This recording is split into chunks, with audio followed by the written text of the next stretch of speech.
राजेश एक truck driver था जो अकेले लंबे सफर पर निकलता था। उसका काम उसे रात के अंधेरे में कई बार अकेले सफर करने पर मजबूर करता। एक रात जब वह एक सुनसान सड़क पर अपने ट्रक को चला रहा था, तभी अचानक उसका मोबाइल बजने लगा। राजेश, तुम कहां हो? इस समय बहुत रात हो गई है, बस कुछ ही मिनटों में घर पहुंच रहा हूं। सावधान रहना, सुनसान रास्तों पर कुछ अजीब होता है।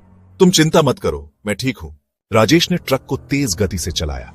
सड़क के दोनों ओर घने जंगल थे जो रात में और भी डरावने लग रहे थे। अचानक उसके ट्रक के सामने एक छाया दौड़ी। राजेश ने ब्रेक पर कड़ा हाथ रखा और ट्रक रुक गया। उसने देखा कि एक लड़की सड़क पर खड़ी थी।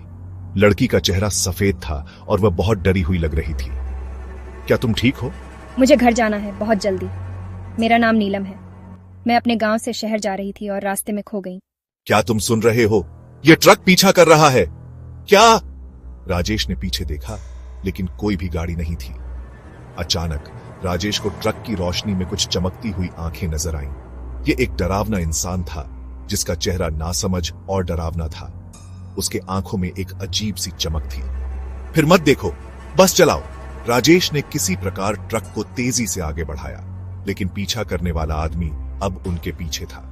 उस आदमी ने ट्रक के पास आकर एक चाकू निकाला और ट्रक के टायर पर मारा। टायर पंक्चर हो गया और राजेश ने ट्रक को बेतरतीब तरीके से रोक दिया। दोनों जंगल की ओर भागने लगे।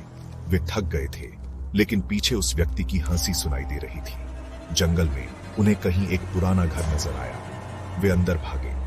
राजेश ने एक मोमबत्ती खोजी और जलाई। यहां पर एक साई के पैर था जिसने कई लोगों की जान ली थी। तुम्हें छिपने की कोई जरूरत नहीं है। तुम दोनों ने मेरी दुनिया में कदम रखा है, अब तुम कभी नहीं जा सकते। राजेश और नीलम ने एक साथ चिल्लाना शुरू किया, लेकिन उसी समय घर की दीवारें गिरने लगी। फिर अचानक राजेश की आंख खुली। वह अपने ट्रक में था, सुनसान सड़क पर। नीलम गायब थी और उसके पीछे वह डरावना आदमी। राजेश समझ गया कि यह सब सच था। वह अब अकेला था और उसे लगा जैसे उसका जीवन खतरे में है।